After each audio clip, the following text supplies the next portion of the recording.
जय हिंद दोस्तों, एमपीपीएससी हिंदी की यूट्यूब प्लेटफॉर्म पर आपका स्वागत है। तो आज हम लोग देखेंगे यूनिट 10 जो एमपीपीएससी प्री का सिलेबस है, उसमें यूनिट 10 जो है उसके बारे में देखेंगे। ठीक है, तो यूनिट 10 में जनजाति है तो उसकी अपन लोग रिवीजन करेंगे, क्विक रिवीजन।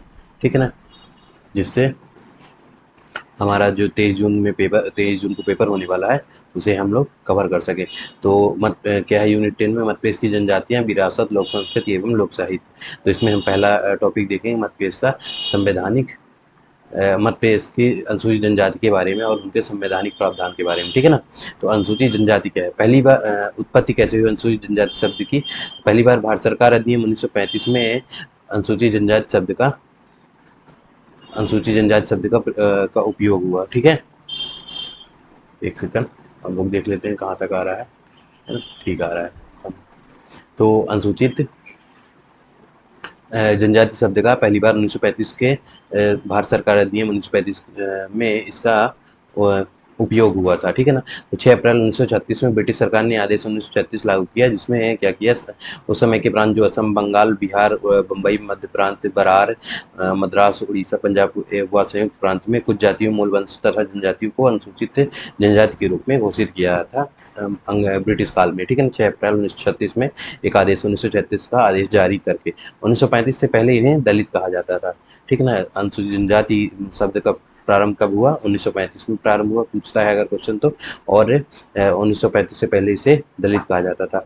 गांधी जी ने हरिजन कहा है दलितों को, या अनुसूचित जनजाति लोगों को हरिजन कहा है। ठीक है ना, और पत्रिका जारी की है गांधी जी के द्वारा की गई है। तो हरिजन नाम की पत्रिका अंग्रेजी में जारी की गई थी, हरिजन सेवक नाम की हिंदी में, और हरिजन बंधु नाम की गुजराती में जारी की गई थी। 1931 की जनगणना ब्रिटिश मानवशास्त्री जी.एच. हटन के द्वारा जी.एच. हटन की देखरेख में अस्पृश्यता के आधार पर घृणित प्रथा व भेदभाव को अनुसूचित जातियों के आधारभूत लक्षण माना गया है। 1931 की जनगणना में क्या जी.एच. हटन के द्वारा जो अस्पृश्यता के आधार पर जनगणना की गई थी, तो उसमें क्या किया गया था, उनके भेदभाव को, घृणित प्रथा व भेदभाव को अनुसूचित जातियों के लिए आधारभूत लक्षण माना गया है। आदिम जातियों को अनुसूचित करने का प्रथम प्रयास 1931 की जनगणना में किया गया था। ठीक है ना, स्वतंत्रता प्राप्त पश्चात 1950 में जनजाति समूहों की पहचान कर 212 जनजाति समुदायों की सूची तैयार करने के पश्चात अनुसूचित जनजाति आदेश 1950 लागू किया गया। ठीक है, तो इसे याद रखेंगे, अनुसूचित जनजाति आदेश कब लागू किया गया, 1950 में लागू किया गया। ठीक है, 1950 में लागू किया गया, और 212 जनजातियों को जनजाति समुदाय की सूची तैयार करने के पश्चात किया गया। Doctor GS. घुरिये जो एक बहुत ही इतिहासकार है, इसके अनुसूचित जनजाति शब्द के बारे में बताया है। तो उन्होंने, जी.एस. घुरिये ने पिछड़े हिंदू कहा है,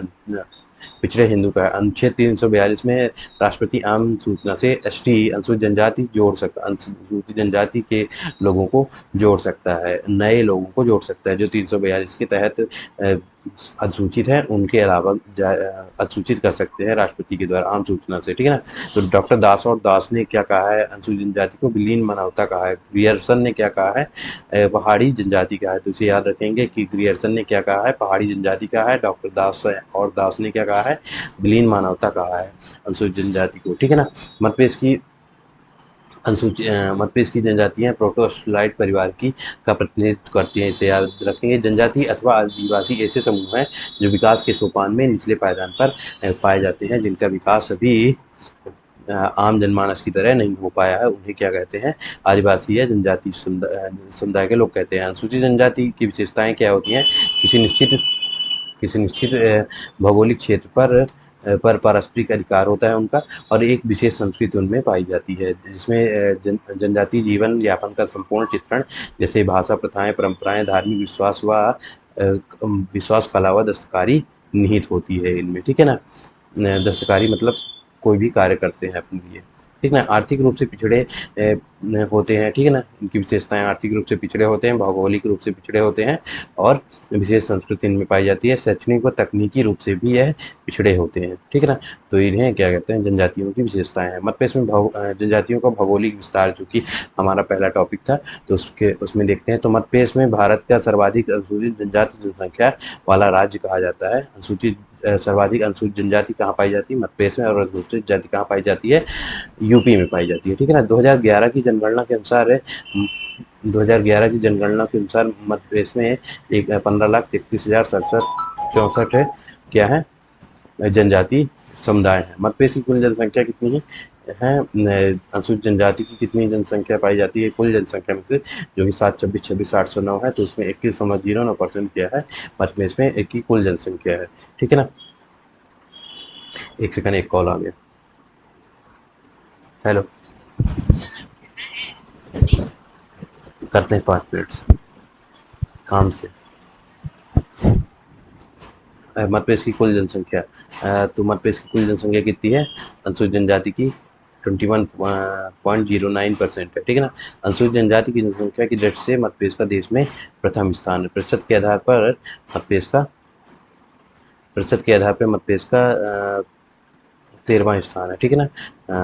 अनुसूचित जनजाति जनसंख्या के हिसाब से, ठीक है ना, प्रतिशत के आधार पर 13वां स्थान है। प्रदेश में अधिकतम जनजाति जनसंख्या वाला जिला कौन सा है?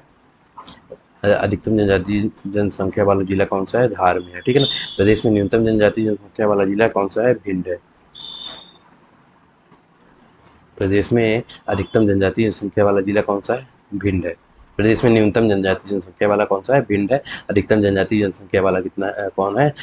धार है, ठीक है ना। प्रतिशत के आधार पर अधिकतम एसटी जनसंख्या कहाँ पाई जाती है? अलीराजपुर में पाई जाती है। और न्यूनतम कहाँ पाई जाती है? भिंड में पाई जाती है। तो प्रतिशत के आधार पर अलीराजपुर है, और वैसे जनसंख्या के आधार पर धार में सर्वाधिक जनसंख्या पाई जाती है जनजातियों की, ठीक है ना। और न्यूनतम में भिंड है, और प्रतिशत में भी भिंड ही है, ठीक है ना। तो 89% जनसंख्या अलीराजपुर में पाई जाती है, ठीक है। 2011 की जनगणना के अनुसार शहरी क्षेत्र में 10.04% लाख जनजाति निवास करती है। कुल जनसंख्या का 6.8% क्या है, कुल जनसंख्या का जो कि 6.8% है, ठीक है ना। शहरी जनसंख्या में कुल जनसंख्या 6.8% है, ठीक है ना। शहरी क्षेत्र में अधिकतम जनसंख्या कहाँ पाई जाती है? भिंड में पाई जाती है। शहरी क्षेत्र में अधिकतम जनसंख्या एसटी की कहाँ पाई जाती है? भिंड में पाई जाती है, जो कि 76.8% है शहर में, ठीक है। न्यूनतम जनसंख्या कहाँ पाई जाती है शहरों में? तो 1.6% न्यूनतम जनसंख्या डिंडोरी में पाई जाती है, ठीक है ना, जो कि 1.6% है। मध्य प्रदेश में 43 अनुसूचित जनजातियाँ प्रदेश में 43 अनुसूचित जनजातियों में भील एवं भिलाला की जनसंख्या सर्वाधिक है, जो कि 59.93 लाख है। कुल जनसंख्या का 39.1% लोग क्या है, जनसंख्या कहाँ है, जनजातियों की जनसंख्या पाई जाती है। 3 सबसे बड़ी जनजाति कौन सी है? भील, गोंड, कोल है, ठीक है। सबसे छोटी कमार सीधी में है। सबसे छोटी जनसंख्या कहाँ पाई जाती है? कमार, जो कि सीधी में पाई जाती है। जनजाति जनसंख्या अनुपात वर्गीकरण, मध्य प्रदेश पश्चिमी क्षेत्र। जनजाति जनसंख्या अनुपात वर्गीकरण के आधार पर मध्य प्रदेश पश्चिमी क्षेत्र में, जहाँ धार, बड़वानी और झाबुआ, खरगोन है, अलीराजपुर और खंडवा, रतलाम में मध्य प्रदेश में पश्चिमी क्षेत्र में सर्वाधिक जनसंख्या अनुपात पाया जाता है। और दक्षिणी मध्य प्रदेश में कहाँ पाया जाता है? छिंदवाड़ा, बैतूल, मंडला, सिवनी, डिंडोरी और हरदा में पाए जाते हैं, ठीक है ना। और पूर्वी क्षेत्र में सीधी, सिंगरौली, शहडोल, अनूपपुर और कटनी, उमरिया में पाए जाते हैं, ठीक है ना, पूर्वी क्षेत्र में। उत्तरी क्षेत्र में कहाँ पाए जाते हैं? शिवपुर में, जो कि शहरी जनजाति पाई जाती है। प्रदेशी वितरण देखते हैं। तिवारी एवं शर्मा, जो कि जनजातियों के बारे में इतिहासकार हैं, जनजातियों के इतिहासकार हैं, सामाजिक संस्कृति अध्ययन किया है जिन्होंने प्रादेशिक वितरण के आधार पर। तो मध्य प्रदेश में पश्चिमी क्षेत्र में 36.3% जनजाति निवास करती है, जो कि 8 जिलों में निवास करती है, ठीक है ना। तो 8 जिले कौन से हैं? धार, बड़वानी, झाबुआ, खरगोन और अलीराजपुर और रतलाम, बुरहानपुर है, ठीक है ना। और दक्षिणी मध्य प्रदेश में 23.28% जनसंख्या जनजातियों की पाई जाती है, जिसमें से 7 जिले हैं। छिंदवाड़ा, बैतूल, मंडला, सिवनी और डिंडोरी, बालाघाट, हरदा में पाए जाते हैं, ठीक है ना। पूर्वी क्षेत्र में कहाँ पाए जाते हैं? 14% हैं, जो कि 6 जिलों में पाए जाते हैं। सीधी, सिंगरौली, शहडोल, अनूपपुर, कटनी, उमरिया में, की जनजातीय जनसंख्या पाई जाती है, ठीक है। तो इसमें देख लेते हैं।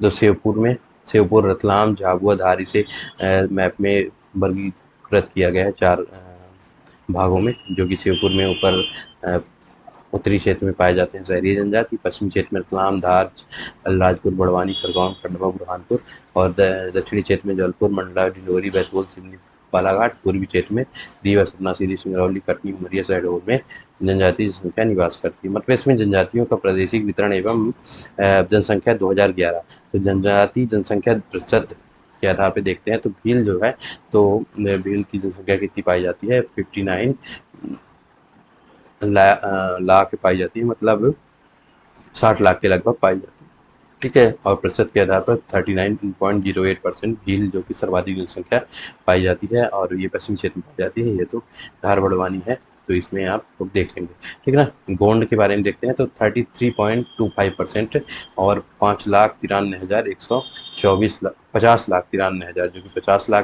और इसमें भील जो है 60 लाख के लगभग पाई जाती है, और गोंड 50 लाख के लगभग, जो कि 33% है, ठीक है ना।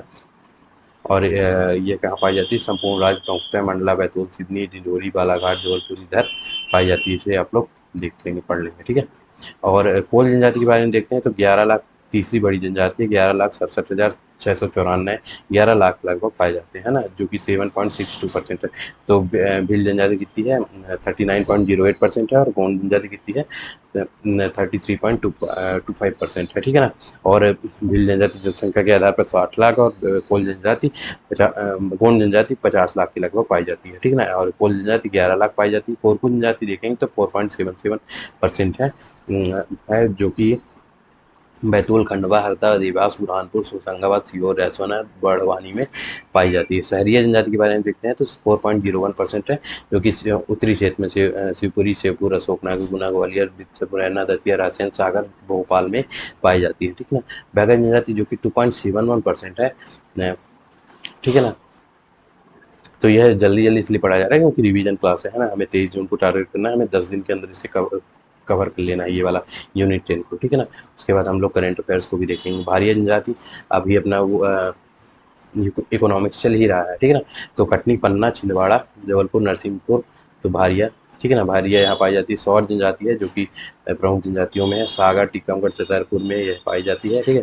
प्रधान जनजाति है, सिवनी, छिंदवाड़ा, मंडला, डिंडोरी में पाई जाती है, ठीक है। तो अब यह जनजातियों के क्षेत्र बस याद कर लेंगे कहाँ पे पाई जाती है। मवासी, छिंदवाड़ा, सतना में पाई जाती है। पंचा, सिंगरौली, अनूपपुर, शहडोल, सीधी, उमरिया में पाई जाती है। खैरवार जनजाति है, खैरवार जनजाति है, छतरपुर, सिंगरौली में पाई जाती है। माझी जनजाति है, ग्वालियर, रीवा,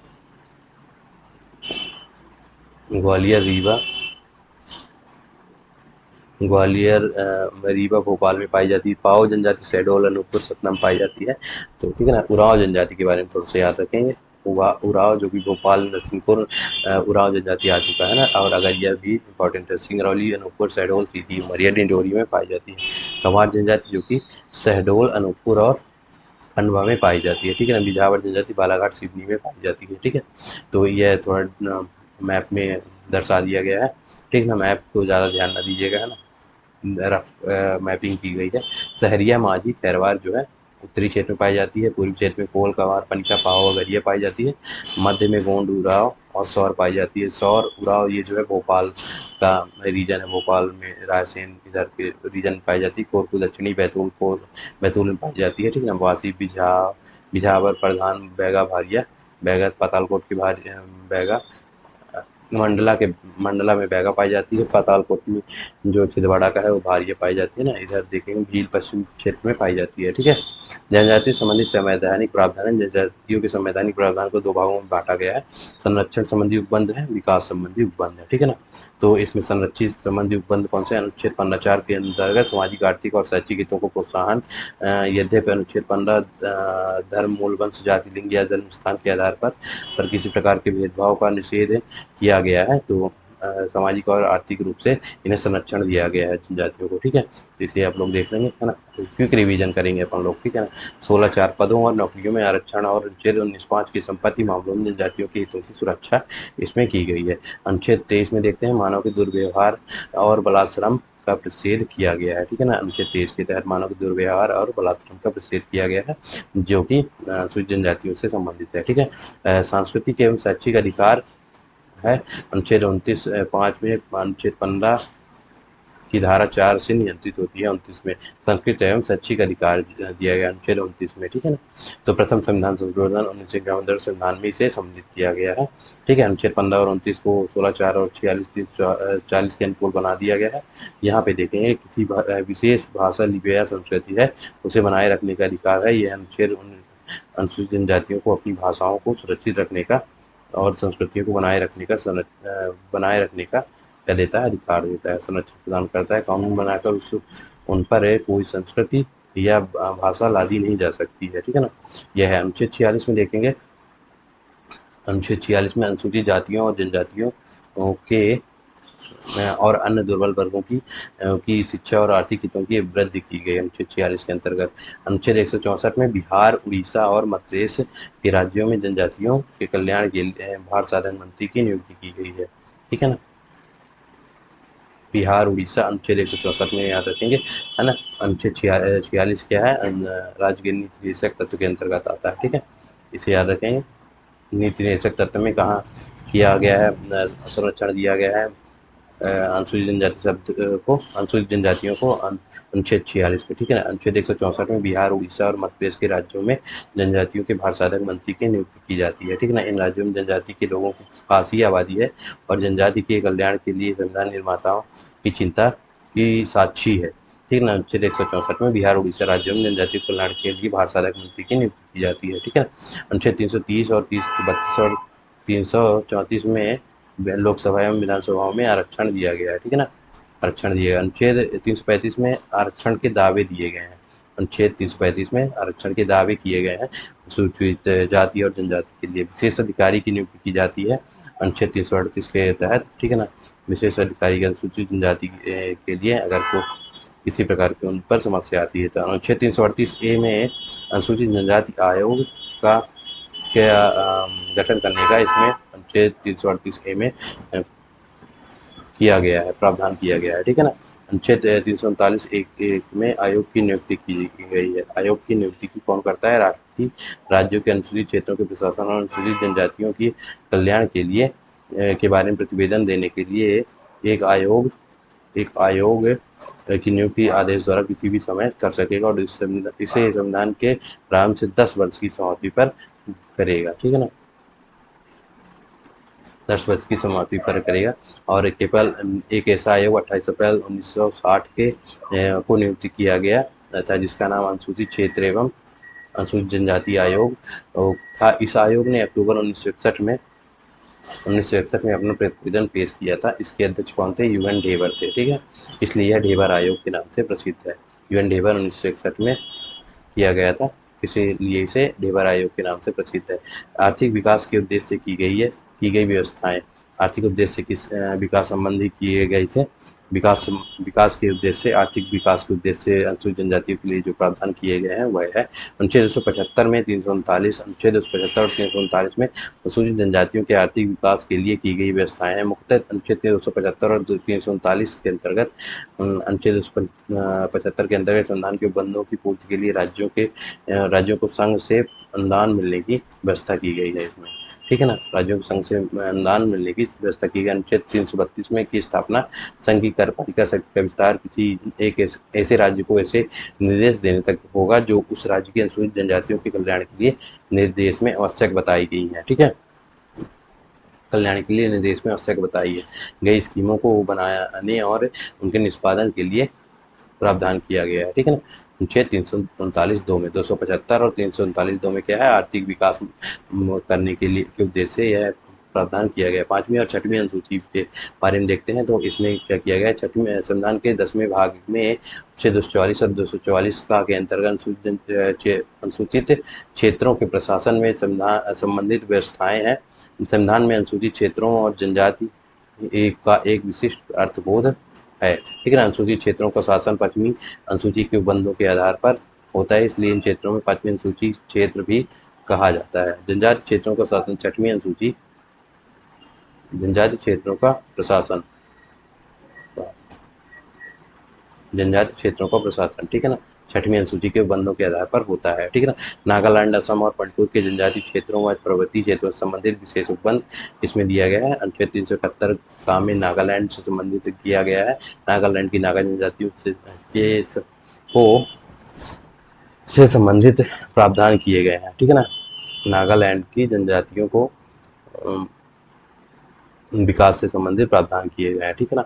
और अनुच्छेद 371 खा में असम से के लिए किए गए हैं, प्रावधान किए गए हैं। असम के जनजाति क्षेत्रों के प्रशासन और विकास के लिए प्रावधान किया गया है, जो कि राष्ट्रपति के आदेश से 6वीं अनुसूची में बताया गया है इसे, ठीक है ना। अनुच्छेद 371 गा में मणिपुर के बारे में बताया गया है, ठीक है ना। वहाँ के मणिपुर राज्यों के विकास से संबंधित किया गया है। मध्य प्रदेश आदिम जाति मंत्रणा परिषद 1957 में संविधान के अनुच्छेद 244(1) के अंतर्गत अनुसूचित क्षेत्र के प्रशासन व नियंत्रण व संरक्षण हेतु प्रशासन मध्य प्रदेश आदिम जाति मंत्रणा परिषद का गठन किया गया है, जो कि 8 सितंबर 2014 को किया गया है। तो इसे याद रखेंगे, 244(1) के तहत किया गया है और मध्य प्रदेश आदिम जाति मंत्रणा परिषद का गठन और 8 सितंबर 2014 को किया गया है, इसे याद रखेंगे, ठीक है ना। अब हम लोग नेक्स्ट टॉपिक भील जनजाति के बारे में नेक्स्ट वीडियो पे देखेंगे, ठीक है। धन्यवाद।